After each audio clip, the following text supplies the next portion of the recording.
So before wrapping up, there's one final story I'd like to share with you, which is my story.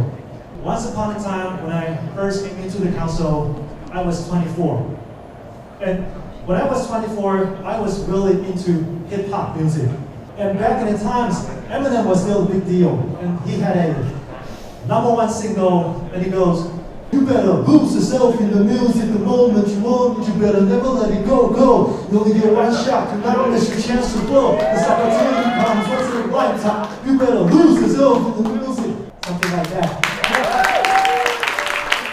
It became my motto to remind myself to seize the moment. And it worked out pretty well for me. When I first came into the council, I was the youngest officer that CIP has ever seen.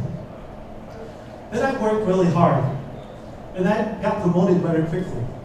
By the time I became a section chief, I was one of the youngest persons to ever get promoted to that position in history.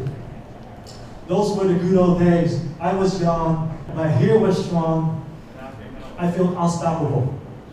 But just when I felt I'm ready to take on the world, life hit me when I least expected.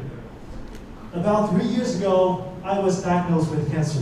I had an MRI scan, and it clearly showed a tumor on my spine. Well, technically, it's not on the spine. It's inside the spine. I was totally shocked. I don't even know there could be tumors in the spine. And my doctor told me that it's blood cancer. And it turns out that in the worst case scenario, there's 50% chance I'm not going to live for longer than 2 years. My whole world came crashing down on me. I was devastated.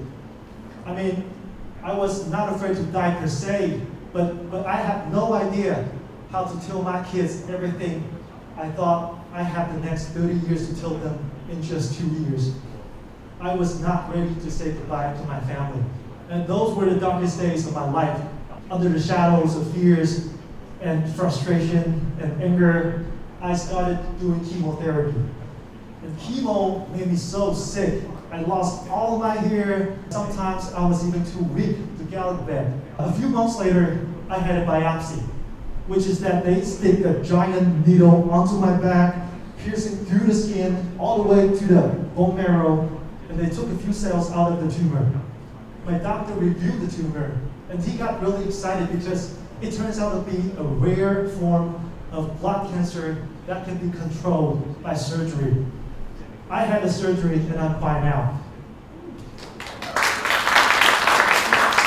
I bounced back from the disease pretty well.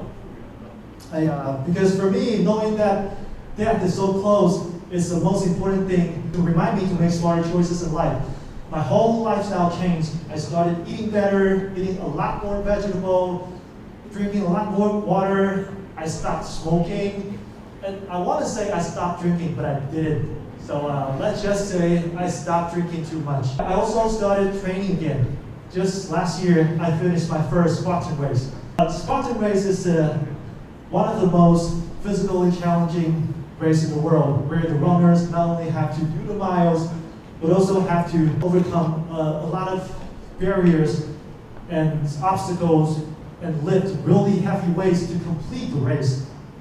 At first, I didn't think I was going to make it, but eventually I did it, and it felt amazing. Knowing that I could die soon is the best wake-up call. To remind myself that my time is so precious, so limited, and the biggest takeaway from my story is that there isn't always next time. So if there's anything you ever wanted, do it now. Take action now. Thank you.